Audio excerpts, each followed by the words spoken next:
नमस्ते प्रेक्षकांनो, राशीच्या माध्यमातून मी शिल्पा देशमुख परत आपल्या भेटीस आले.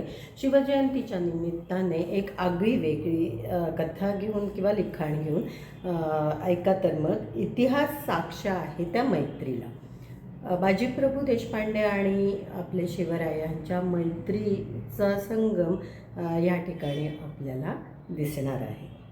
छत्रपती शिवाजी महाराज आणि बाजीप्रभू देशपांडे यांच्या पवित्र नात्याला स्मरून हे लिखाण ऐका.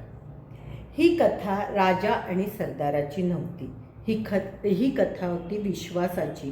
ही कथा होती अशा मैत्रीची जिथे शब्दांची गरज नसते, कारण हृदय एकमेकांसाठी धडधडत असतं. पन्हागडातून सुटताना संकट काळोखासारखं मागे लागलं होतं. त्या क्षणी बाजीप्रभूंनी स्वतःचा विचार केला नाही. त्यांनी फक्त एकच ठरवलं, राजे सुरक्षित पोहोचले पाहिजेत. पावनखिंड रक्ताने लाल झाली. शत्रू हजारोंमध्ये होता, पण बाजीप्रभूंचा निर्धार पर्वतासारखा उभा होता.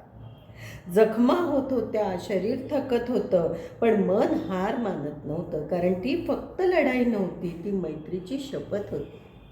आणि जेव्हा विशाळगडावर पोहोचल्याची तोफ दणाणली, तेव्हा बाजीप्रभूंनी शांतपणे शेवटचा श्वास घेतला.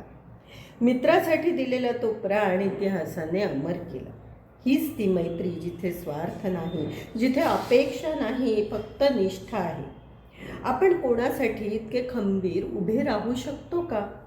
इतिहास साक्ष आहे. शिवराय आणि बाजीप्रभूंची मैत्री ही केवळ घटना नव्हती, तो आदर्श आहे एका मैत्रीचा. नमस्ते राशी.